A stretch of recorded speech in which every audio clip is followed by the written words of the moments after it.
আর যত যজ্ঞ করেন যজ্ঞের মধ্যে পশু বলি দেওয়া হয়। কি দেওয়া হয়? পশু বলি।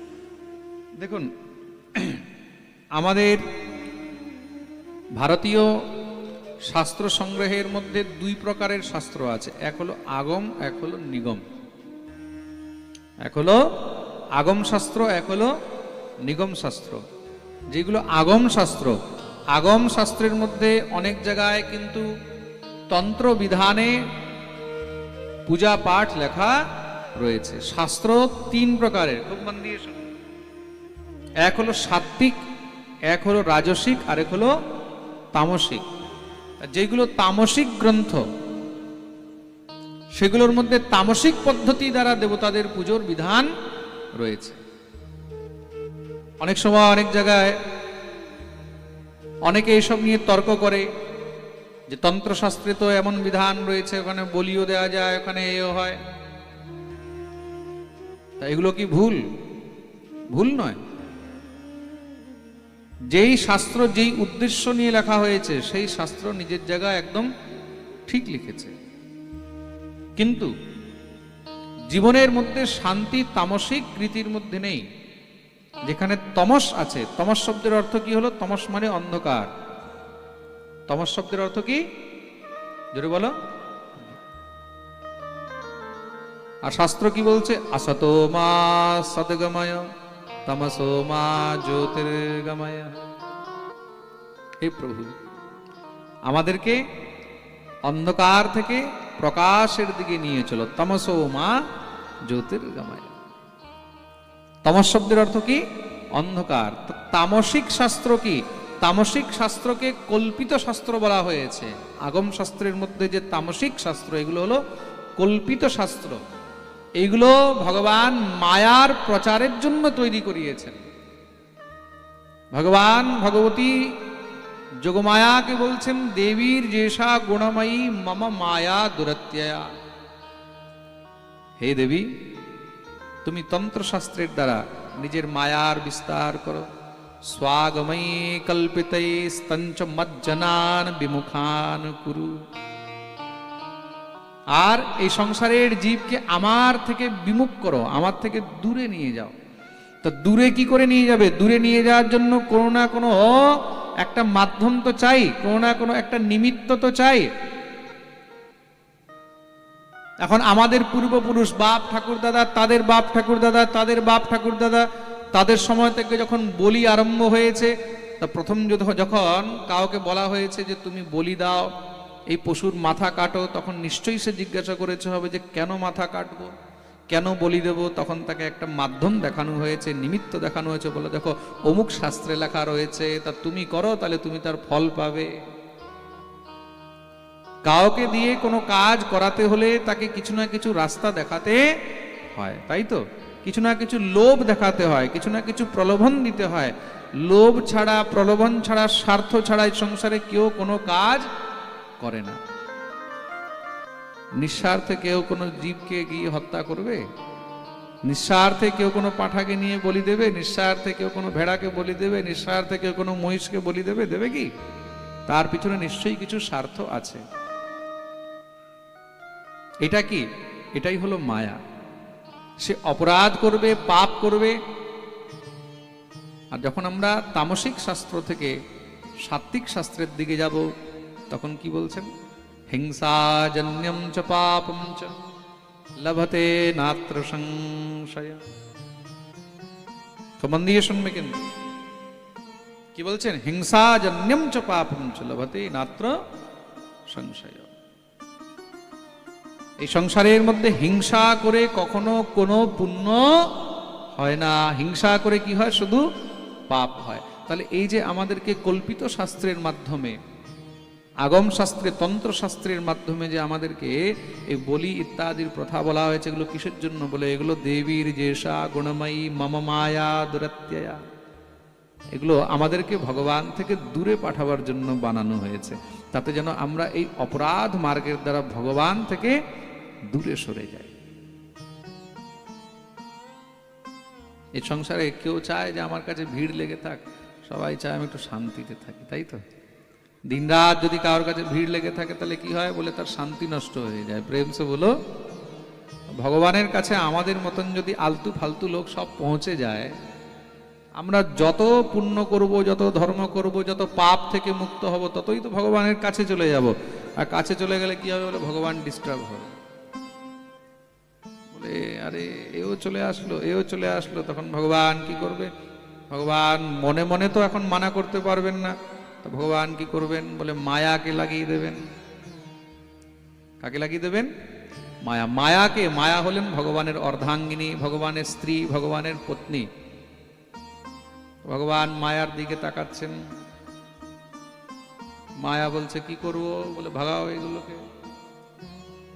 তা প্রভু কি করে ভাগাবো, বলে কিছু না কিছু লোভ দাও, কিছু না কিছু এদেরকে স্বার্থ দাও।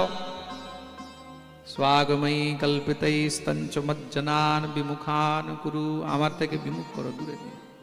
তা কি করে বিমুখ হবে, ভালো কথা বলে তো বিমুখ হবে না, তাহলে কিছু খারাপ রাস্তা দেখাও। তার জন্য কল্পিত শাস্ত্রের মাধ্যমে, হ্যাঁ, তন্ত্রশাস্ত্রের মাধ্যমে, শক্তি পূজার মাধ্যমে, তুমি নিজের পূজার মাধ্যমে এদেরকে কিছু না কিছু কারণে আমার থেকে দূরে নিয়ে যাও। দেব পূজার মাধ্যমে আমার থেকে দূরে নিয়ে যাও। তার জন্য মনে রাখবে, অন্যান্য দেবদেবীর পুজো করলে অনেক তাড়াতাড়ি সিদ্ধি পাওয়া যায়, কিন্তু গোবিন্দকে পেতে হলে অনেক কষ্ট করতে হয়। প্রেম সে বলো, কোন কার্যসিদ্ধি যদি করতে হয়, কোন কার্যসিদ্ধি করতে হলে সিদ্ধি প্রাপ্তির জন্য কি করে, বলে যাও গিয়ে বটুক ভৈরবের পুজো করো, ভৈরবের যজ্ঞ করো, রুদ্র যজ্ঞ করো, হ্যাঁ, হনুমানের যজ্ঞ করো, অমুক এই করো, অমুক কালী পুজো করো, ভদ্রকালী পুজো করো, তাই তো। কেন, বলে তাড়াতাড়ি কাজ হয়ে যাবে।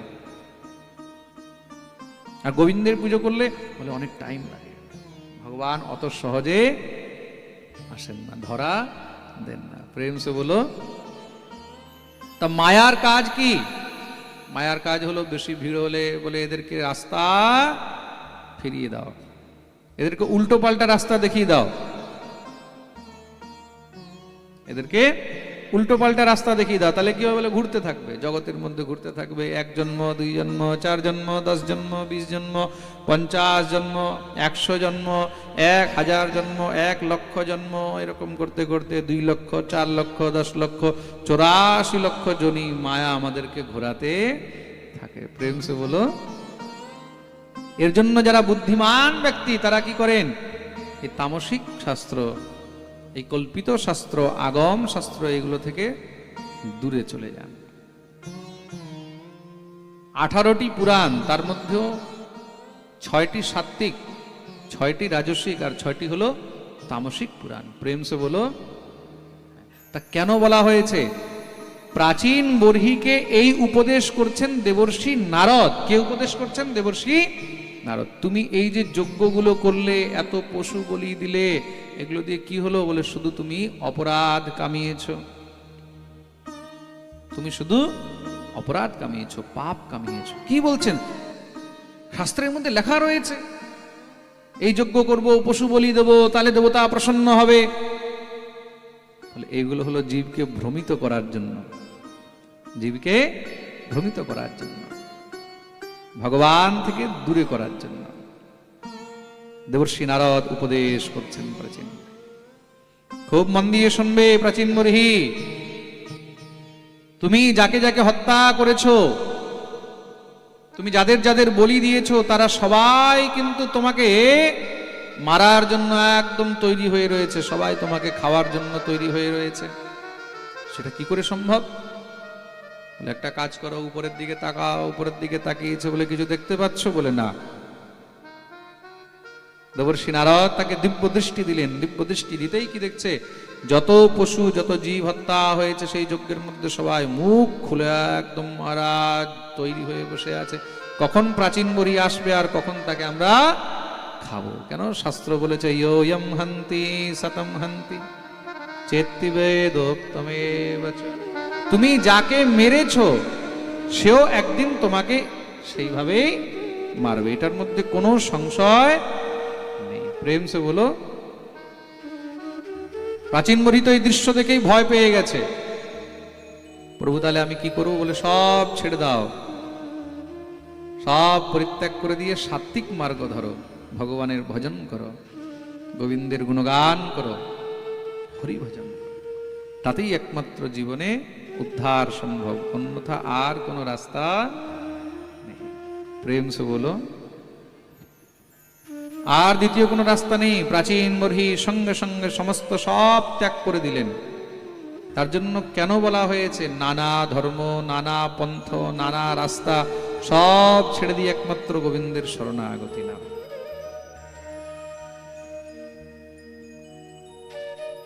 প্রাচীন বরহিকে দেবর্ষি নারদ উপদেশ করলেন, সমস্ত সব অপরাধ থেকে তিনি মুক্ত হয়ে হরিভজন আরম্ভ করেছেন, গোবিন্দের গুণগান আরম্ভ করলেন। দয়য়া সর্বভূতেষু সন্তুষ্টয়া येन केन वा সর্বেন্দ্রিয়োপশান্ত্য়া চতুষ্যত্যা সুজনার্দন। দেবর্ষি নারদ উপদেশ করছেন, ভগবানকে যদি প্রসন্ন করতে হয়, জনার্দন মানে শ্রী হরিকে যদি প্রসন্ন করতে হয়, সমস্ত পাপ থেকে মুক্ত হতে হয়, তাহলে কি করতে হবে বলে দয়া সর্বভূতেষু, সবার উপরে দয়া করো। দেখুন শ্রী চৈতন্য মহাপ্রভু কি বলছেন, জীবে দয়া আর নামে রুচি।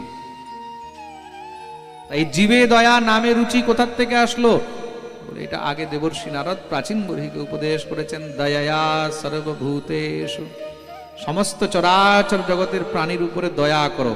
সন্তুষ্ট্যা येन केनच, জীবনে যা পেয়েছো তার মধ্যেই সন্তুষ্ট থাকো।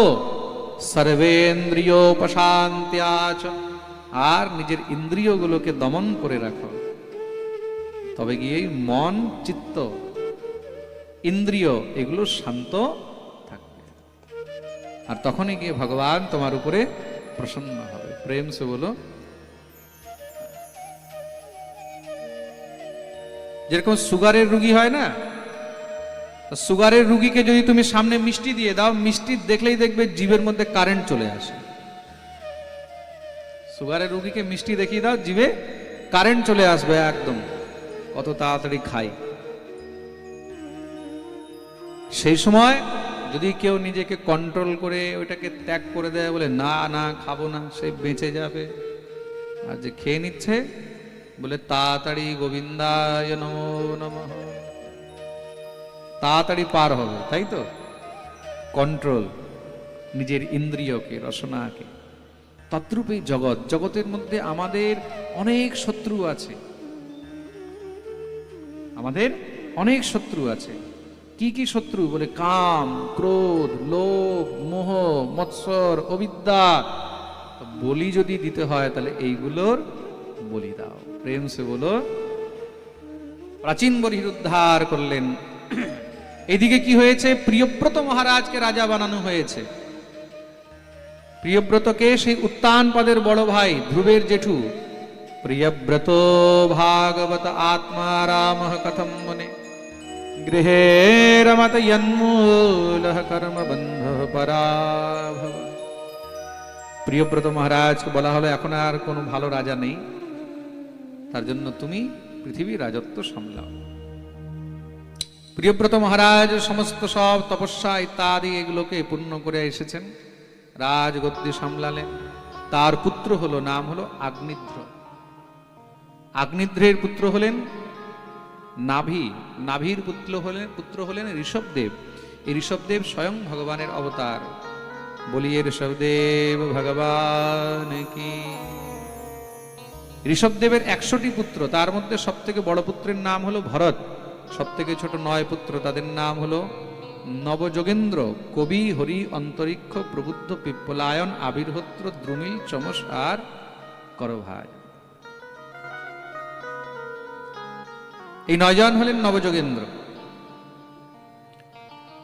শ্রী ভরতজি মহারাজকে রাজগদ্দি দিয়ে ঋষভদেব ভগবান তিনিও বনগমন করলেন। ভরতজি 28,000 বৎসর পর্যন্ত রাজত্ব করেছেন এই পৃথিবীর উপরে। কত বছর জোরে বলো। তার জন্য এই ভূমির নাম হলো ভারত ভূমি। কি নাম? 28,000 বৎসর রাজত্ব করার পরে শ্রী ভরতজি মহারাজ রাজপাট